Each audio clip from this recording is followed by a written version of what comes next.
You know that feeling, right? You start a project, everyone's excited, the vision is crystal clear, and then, somehow, it just spirals into total chaos. We've all been there. It's so frustrating.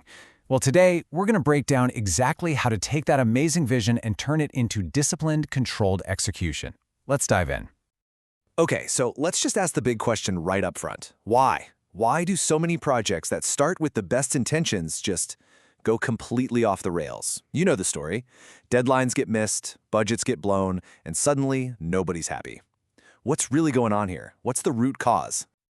Well, it's pretty wild when you look at the data. I mean, sure, there are lots of reasons projects can fail, but a huge number of them can be traced back to one single powerful thing. A concept that, for some reason, gets misunderstood or just flat out ignored. And that one word? It's scope. That's it. Think of it like an invisible fence around your entire project. If you build that fence right, you've got a clear path straight to success. But if you get it wrong, well, you're basically just opening the door and inviting chaos to come right in.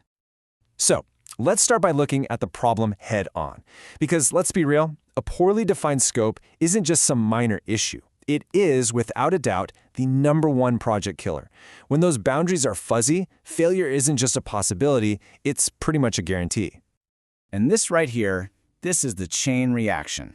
It all starts so innocently with what we call scope creep.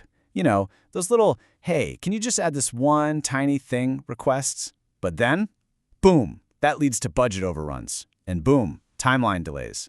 Before you know it, stakeholders are arguing, the quality of the work is tanking, and by the end of it all, your sponsor is just not happy.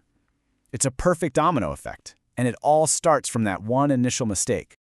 Okay, enough doom and gloom, right? We've talked about the problem. Now let's talk about the solution. It's time to bring in the hero of our story, a crystal clear, well-defined project scope. This, right here, is your #1 tool for taking back control.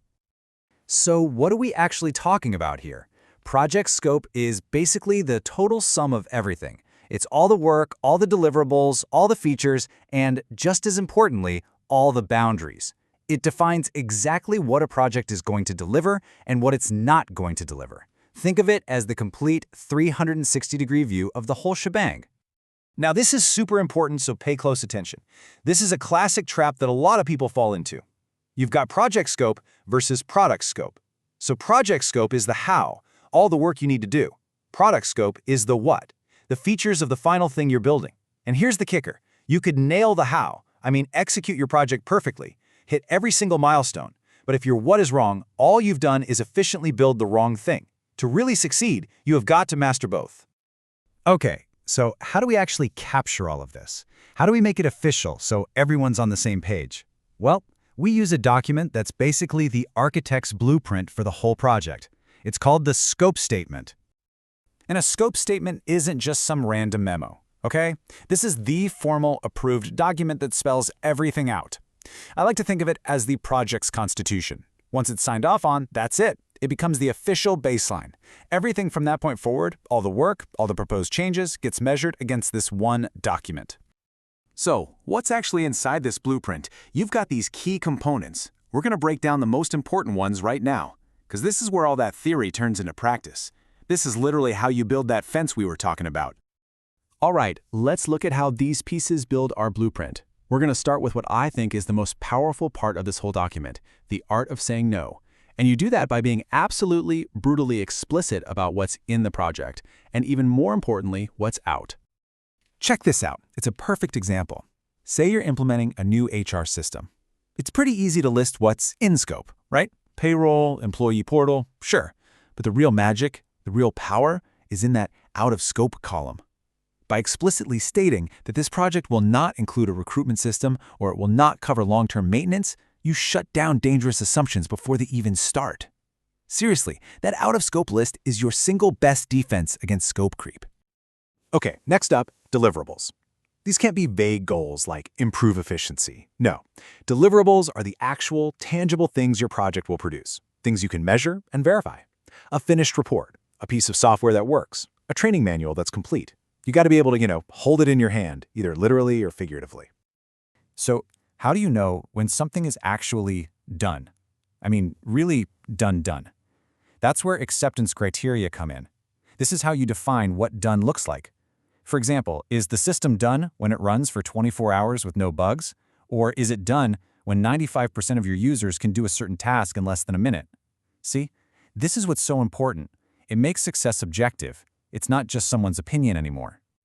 All right, we've got our blueprint. We know what's in it. Now we are ready to face the project's ultimate villain, scope creep. This is the big boss battle every single project manager has to fight. And that scope statement, that's your shield and your sword. Scope creep. It's sneaky. It's that slow, silent expansion of the project that you barely notice at first. It happens with those informal drive-by requests in the hallway or because the initial goals were too vague. It is literally death by 1,000 cuts. And if you don't have a process to stop it, it will bleed your project, your budget, and your team completely dry. But the good news is you can fight it. And here is your 4-step battle plan. Look, it's not about just saying no to every single change. It's about controlling the change.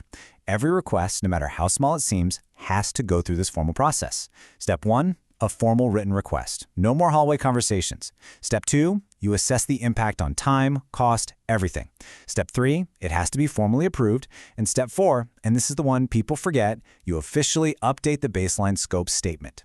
This discipline, right here, this is what separates the successful projects from the ones that fail. I really want to leave you with this idea because it's so important. Creating a scope statement is not just administrative paperwork. It is not busy work. It is a strategic act of leadership.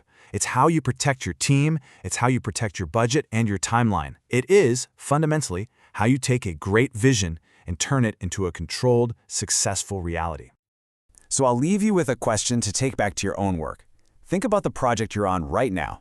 What is the single most dangerous assumption floating around?